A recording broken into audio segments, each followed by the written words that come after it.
दोस्तों, आज की कहानी है दहेज। कहानी पसंद आए तो कहानी को लाइक और चैनल को सब्सक्राइब जरूर करें।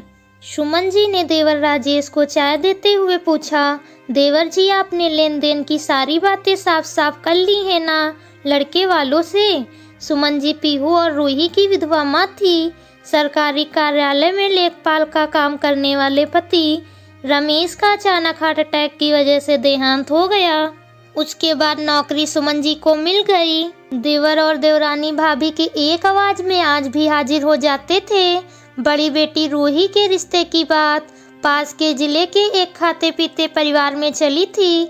सुमन जी लेन देन को लेकर एकदम स्पष्ट हो जाना चाहती थी ताकि बाद में बेटी रूही को ससुराल में ताने सुनने को ना मिले।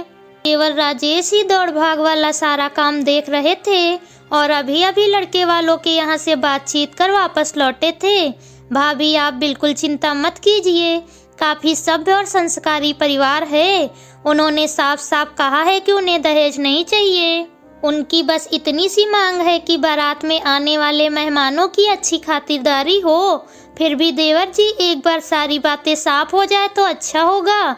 आजकल लोग दहेज के लिए न बोल कर भी लड़की वालों से बहुत सारी उम्मीदें पाल के रखते हैं। ये बात तो सही कही है भाभी, शुरुआत में साफ साफ नहीं बताते हैं और बाद में बहू को ताने मारते हैं।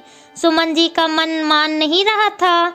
उन्होंने सोचा कि वो खुद एक बार लड़के के मम्मी पापा से मिलकर सारी बातें करेंगी। अगले दिन देवर को लेकर वो लड़के वालों के घर गईं। सुमन जी मौका पाते ही समधी और समधन जी के सामने लेन देन वाली बात छेड़ दी।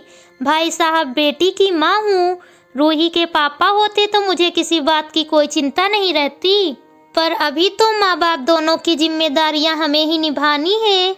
समधी सतीश जी माहौल को बेहद सहज बनाते हुए कहा, सुमन जी हमें आपकी चिंताओं का एहसास है। आपके मन में जो भी बातें हैं हमें बता सकती हैं। दरअसल रूही के पापा हमेशा बोलते थे कि रिश्ता जोड़ते समय सारी बातें साफ साफ कर लेनी चाहिए ताकि बाद में किसी तरह का मतभेद ना हो।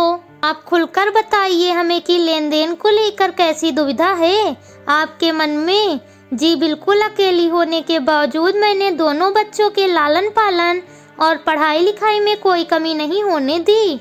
इनकी शिक्षा में अपनी हैसियत से ज्यादा खर्च किया हमेशा और ये लिस्ट लेकर आई हूँ। विवाह में क्या क्या दे पाऊंगी सब इसमें लिख दिया है। मैंने सोचा बात आगे बढ़े इससे पहले आप इसे देख लें। छोटी से छोटी चीज लिखी हुई है, इसके अलावा मैं कुछ और नहीं दे पाऊंगी। सतीश जी और उनकी पत्नी ने एक नज़र लिस्ट पर डाली और लिस्ट समाप्त होने के बाद दोनों के चेहरों के भाव कुछ बदल से गए थे। दोनों बार बार एक दूसरे का चेहरा देख रहे थे। बहन आप बुरा ना माने तो हम पति पत्नी अंदर जाकर कुछ देर आपस में सलाह करना चाहते हैं, बेहद गंभीर आवाज में कहते हुए सतीश जी अपनी पत्नी साथ अंदर चले गए। बाहर हॉल में भाभी के साथ बैठे राजेश की माथे पर चिंता की लकीरें उभर आई थी।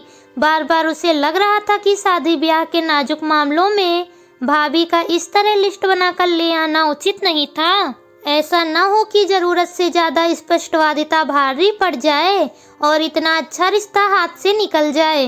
पर सुमन जी पूरे आत्मविश्वास के साथ सतीश जी के बाहर आने का इंतजार कर रही थी।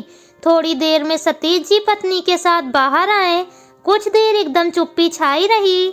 सुमन जी जरूरी है नहीं है कि आप जो लिस्ट बनाकर ले आई हैं वो हम स्वीकार कर लें।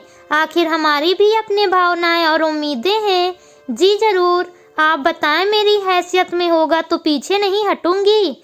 बहन आपने जिस बारीकी से ये लिस्ट बनाई है और जिस तरह से बात की है, हमें उम्मीद है आपने अपने बच्चों को भी बहुत अच्छे संस्कार दिए होंगे। सतीश जी हाथ जोड़कर बोले, इस लिस्ट में एक और नाम जोड़ दीजिए, छोटी बिटिया जूही का। आप अपनी दोनों बेटियों को मेरे घर की बहू बना दो। राजेश और सुमन जी एकदम से भौचक्क रह गए।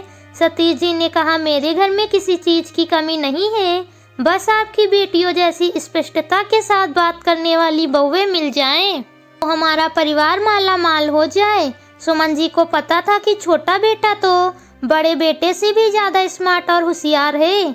सतीश जी ने कहा, आप किसी प्रकार का तनाव मत लेना, मेरे दोनों बच्चे दोनों तरफ की विवाह संबंधी सारी जिम्मेदारियों को उठाएंगे। बस फिर क्या था, सारा माहौल खुशियों से गूंज उठा। बहुत कम लोग ही ऐसे होते हैं जो दहेज से ज्यादा लड़की के गुण और संस्कार को महत्व देते हैं।